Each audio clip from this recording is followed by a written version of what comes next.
Hello, basketball fans, and welcome to your favorite WNBA show, Around the Rim. I'm your host, LaChina Robinson, joined by our other host, Terrika Foster-Brasby. And first and foremost, we just want to say thank you for tuning in for the regular season. It is over. We logged 40 games for all 12 teams. You guys have been with us right here on YouTube, watching our show and taking our content on social. So thank y'all for watching the WNBA. We hope that you continue because it's actually really about to get good. It's about to get juicy. And in case you haven't heard, we already know the 8 teams that are in the playoffs. Now, we knew the 8 teams coming into the final day of the regular season. What we did not know is what the matchups would look like. So the 8 teams that are in by order: 1 Vegas, 2 New York, 3 Connecticut, 4 Dallas, 5 Atlanta, 6 Minnesota, 7 Washington, 8 Chicago. On the final day of the regular season, there were a couple of teams that could have swapped positions: 1 and 2, Vegas, New York, and 5, 6, Atlanta, Minnesota. Now, by virtue of Minnesota losing, Atlanta ended up clinching the 5 spot, and New York lost to Washington, which we will get to in a moment, on a amazing buzzer beater. So the Las Vegas Aces are the number 1 overall team, number 1 seed in the playoffs, and they will have home court advantage throughout. So here are the matchups. Aces will take on the Chicago Sky, and that will actually be on day 1 of the playoffs, which is on Wednesday. The other matchup that will happen on that day is the Connecticut Sun, the 3 seed, and the 6 seed Minnesota Lynx. On Friday, we will have another doubleheader for the playoffs: the Dallas Wings at that 4 spot taking on the Atlanta Dream, and the New York Liberty taking on the Washington Mystics again after that, again, exciting game to end the regular season. So we'll kind of go in order of the days that these teams will play and the time. So we'll start with Minnesota versus Connecticut. Now, in the regular season series, it was pretty much all Sun with the exception of 1 game. The series was 3-1 Sun. There was 1 game that the Minnesota Lynx did win in Connecticut without Napheesa Collier, which is weird. And actually, if you look at their last 2 matchups, they've played without Napheesa. And that may or may not play into how the series goes. T, I want to hear from you in a moment, but obviously Napheesa is a huge piece. She's going to be on a all WNBA team, first, second, wherever. She is going to be there. But to me, when I look at these 2 teams, Minnesota has gotten better, right? Like over the course of the season, starting 0-6. I believe Lindsey Allen was a big piece of why their offense started to get more consistent. She is out with a thumb injury as of September 3rd. They were saying it was going to be a couple more weeks before she would be evaluated. But to me, their offense against a tough Connecticut defense has to be clicking. And that's where I think missing Lindsey Allen would be huge. But I am intrigued by this not having Napheesa for 2 games thing and how Connecticut adjusts defensively and what they're trying to do. But T, Connecticut's your home team, and you've seen this matchup up close and personal. So what are your thoughts? I obviously think Connecticut will play well in this matchup. And the first couple of games, I believe it was the 3rd game, they played without Napheesa. But the first matchup, what I thought was intriguing was the first matchup was with Breezy. The second one was without her. And so that was the difference to me, not necessarily Napheesa's presence. And granted, it is a huge presence for Minnesota, but for me, their most recent 2 games. Yes. Okay. So it was interesting to me how they played with and without Brianna Jones. And to me, that's really just been the whole storyline for this Connecticut team throughout the entirety of this season. It's because they're a small team. I mean, calling it what it is. And they got a lot smaller when they did not have Brianna Jones. And so that to me was the X factor in a lot of matchups, but including the last couple matchups against Minnesota. Now, I think the problem that I've seen with Minnesota throughout this entire series, and throughout this entire season, and we kind of talked about it a little bit yesterday when we were in studio, is that their scoring just has not been consistent. I believe they are ranked 10 or 12th in defense. Like, that's going to be an issue. Like, you can't let teams score 80, 90 points. You let Connecticut score 80, 90 points, they are going to win. And Minnesota just has not had a consistent player outside of Nafisa and then maybe Kayla McBride, who has been able to really provide a consistent scoring strategy for them. And I think that's going to be the biggest X factor, or the biggest issue for me when it comes to them being able to kind of either steal a game or steal this series from Connecticut. So what do you think? And just to catch everyone up to speed, the playoff format is a 2-1 in the first round, which means the first two games happen at the higher team's home floor. So Connecticut will have the first two games, and the third, if necessary, because it is best 2 out of 3, Minnesota would have that third game. Do you see this going 3, T? What's your prediction? I want to say that this should be a 2-0 series for Connecticut, but I also learned my lesson when it comes to the postseason with this Connecticut team, because I thought last season it was going to be a 2-0 series against Dallas, and it ended up going all 3. So I think this team is good enough. And as you mentioned, they were able to steal a game at home. Sometimes Connecticut has an issue with closing out games that they need to finish.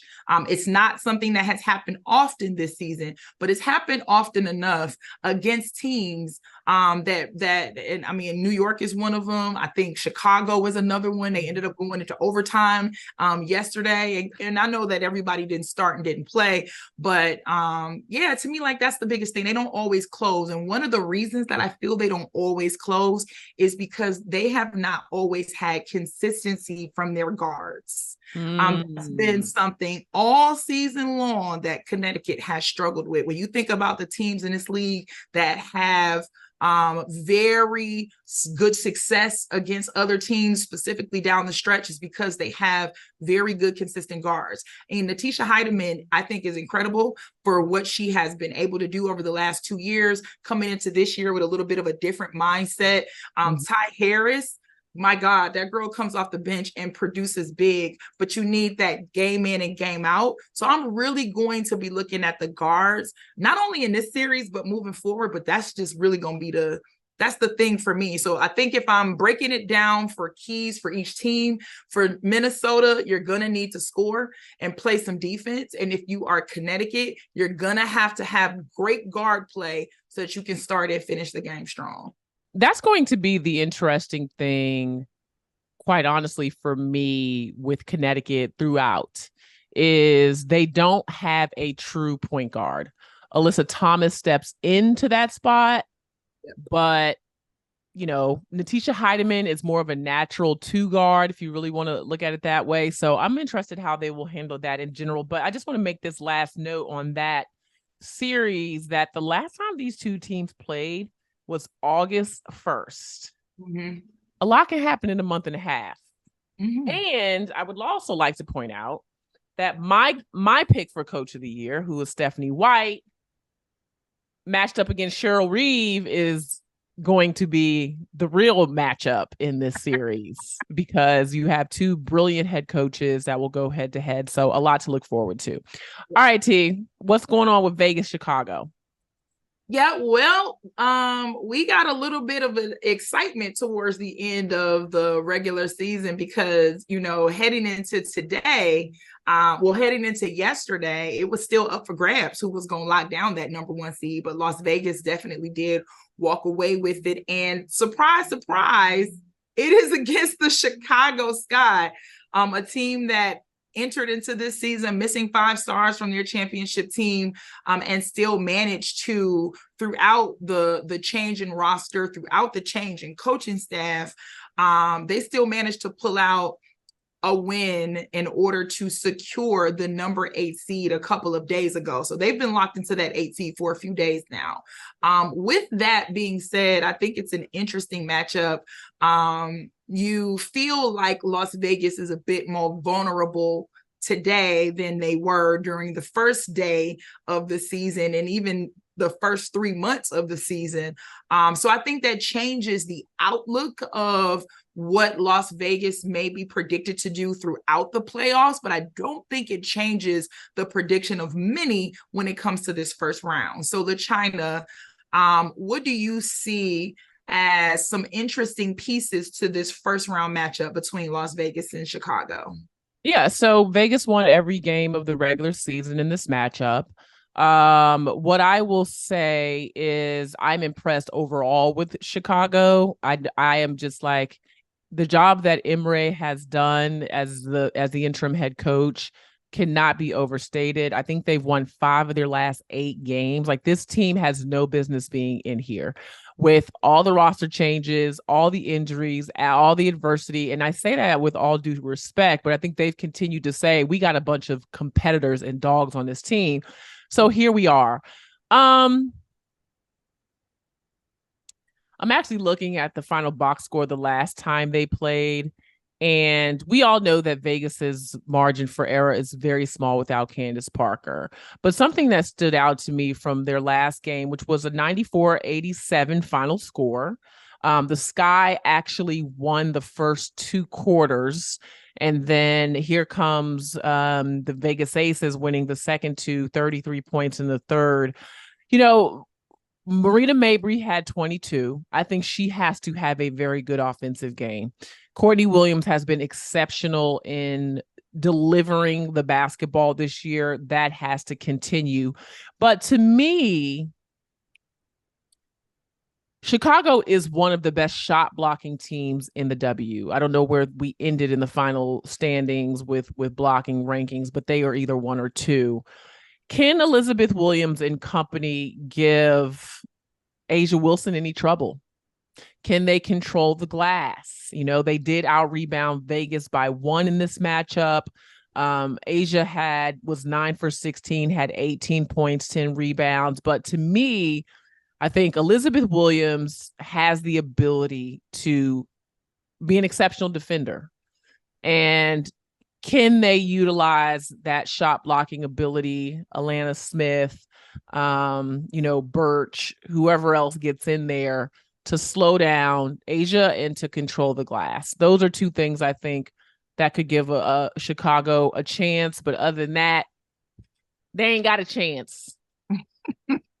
See, and I'm with you on that because I thought that the last matchup between Las Vegas and Chicago was really interesting, given that Marina Mabrey has really been, how do I describe her season? Inconsistent, and she's underperformed in moments where we're used to Marina really, really stepping up to the challenge. And I think that is the biggest difference. In the last matchup against them, she had 22 points. Like, that's a Marina performance that you need to have in order to really give this Las Vegas team any idea that you have a chance of really defeating them. And she's just been too inconsistent for me to really feel like she's going to step up when she needs to. Now, I hope she proves me wrong, because I would like to see this go 3 games just for the sheer factor of Chicago really defeating the odds that were stacked against them. So I would love to see this go all the way. But I think a big performance from Marina Mabrey is absolutely going to be necessary in order for that to happen. I think Kai's going to do her thing. Kai going to do what Kai does. Yeah. She has absolutely been the most consistent player on the team. Elizabeth Williams, you talked about how incredible she's been. And Courtney Williams got experience in this. She's had to face not only Las Vegas multiple times, but also face them in the postseason, right? So she understands, what's going to be necessary. I just don't know if they have the roster to do it. And I don't know if Michaela is just going, Marina, I'm thinking about her sister. Don't know if Marina is going to really step up the way that she's needed to in order to make this competitive. Las Vegas in 2. New York versus Washington. This is probably the one series that I really truly believe there could be an upset. What fun was had in Barclays, not by the fans, but by basketball enthusiasts on Sunday when Brittany Sykes caught an oop pass from Natasha Cloud with 0.5 left, tied 88-88, hit a bucket over the outstretched arms of Brianna Stewart with her 7-foot wingspan. I mean, the shot was incredible on behalf of Sykes. So 2-2. 2-2 is their regular season series number. And to me, I think I gained more respect. Some people would say, oh, New York, they weren't really trying, it was the last game of the regular season, whatever. And there was, I can't remember how many games they had won in a row as of yesterday, but there was a statistic that said that teams in the WNBA that come into the postseason on these amazing win streaks don't make it. So they might have done themselves a favor. And I'm looking here. Let's see. The last game they lost was on, this can't be right. I think it's July. It had to be July. Wow. July 28th. Yep. That sounds about right. 6, 7, 8, 9, 10, 11. Wait. 13. No, that can't be right. It had to be July. No, the Aces beat them August 6th, 17th. Oh, yeah. Okay, that's true. Yep, that's right. 9 wins in a row before 8 wins in a row before Washington beat them. So the thing that stands out to me is they did it without Shakira Austin. And I thought for Washington to be what we thought Washington could be, they needed to have all of their starters back healthy. They have got most of them back, but Shakira is still out. And we know how important she is to guarding on the interior, especially a team that has double bigs, with Jonquel and Stewie. And so they did it without her. And it was eye-opening to me how effective their perimeter defense can be. Now, you may not look at the box score and say, oh, wow, well, Sloot still had this, which Sloot only had 4 assists, but Sabrina still had or whatever. But they make them work. Sykes, Cloud, and Atkins, we said at the beginning of the season, has to be the best defensive backcourt in the league. Now, they haven't been healthy, so some of that chemistry maybe didn't come together the way we expected. But if they can contain New York's perimeter, then what you're missing on the inside then becomes a smaller factor because that team doesn't go unless Sloot goes. Right. You handcuff Sloot, you got a chance. You keep Sabrina from hitting threes, you have a really good chance. So I don't know, T, what you think? I listen when I saw that 2-7. So first off, anyone who says that New York wasn't trying, I have a little bit of debate to that because at the time of that game, number 1 was still on the line. Like it wasn't a foregone conclusion that New York was going to end up in the number 2 seed. So I highly doubt that they weren't trying. I even looked at the box score like midway through the 4th quarter because I said, well, maybe they're resting starters. Is that the reason that, this is going on? And I looked and I saw Brianna Stewart's number was very much sitting at 1 and 11 from the field. And I said, oh, wait a minute. With 24 minutes? This is not, I'm resting starters. This is someone's not really having a good game or someone's playing some really good defense, one or the other. So with all of that being said, I think that these two teams match up and have all season long. When I look at the box scores from each and every one of these games, these haven't been blowouts. The only blowout that has happened between these two teams was the very first game of the season when Washington made a statement and came out and shut it down against New York. So, so these have not been blowout wins. And I think part of that is not only from a perimeter standpoint, but I too was impressed that this happened without Shakira. And that was because of Elena Delle Donne. I think anytime you have Elena Delle Donne in your lineup, even if she's not the person going off, you got a good chance to win. Just because she's going to draw attention, just because she's someone you're going to have to account for. So to me, the way that they just physically match up with each other already made me feel like they have a chance. Splitting this series 2-2 really makes me feel like they have a chance. So I am a little nervous. I want to go out on a limb and say Washington might be able to get it done in 3, Considering they definitely have taken one, I think they took one on the road.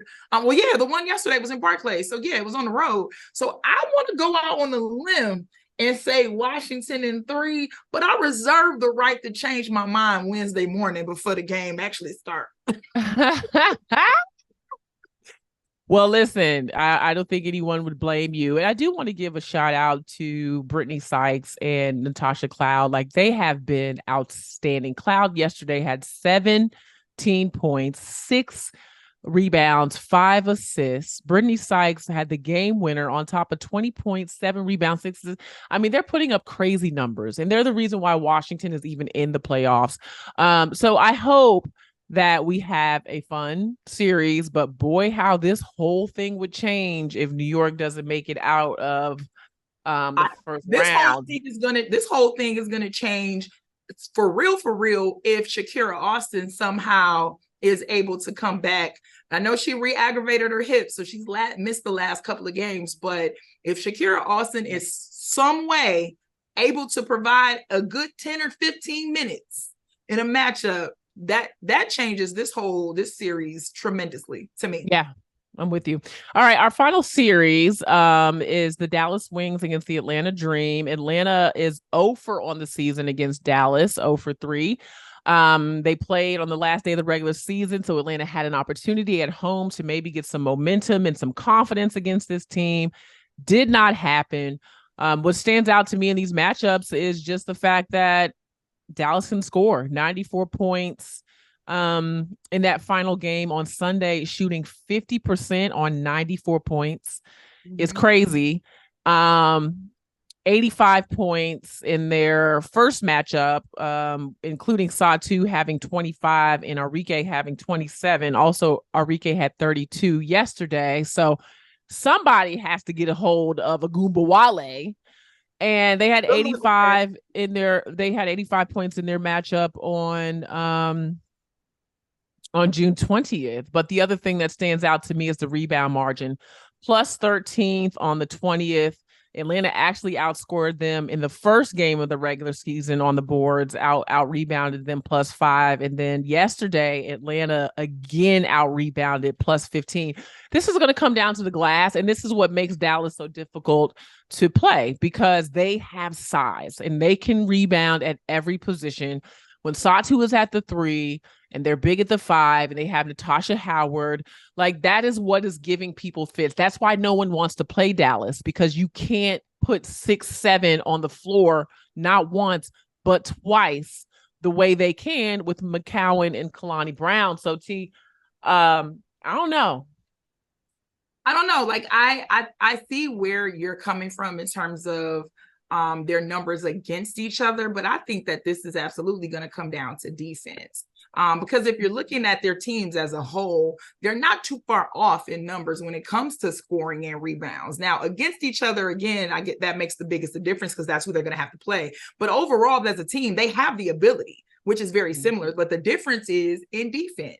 Dallas has basically said, we love the fact that y'all can score. We just not going to let y'all score against us. Right. And so that's, to me, the biggest difference in this game is defensively how Dallas shows up. And I say Dallas and not Atlanta, because for me, Dallas is the team that has been most inconsistent on the defensive side than Atlanta has. We've seen that because of the streakiness. We've seen Dallas look like they are a team that cannot be beat, and then they'll go on a 3-game losing streak because they're allowing other teams to score 80, 90 points on them. So for me, it's really all about how Dallas will show up defensively. And you're right. You can't do nothing with McCowan.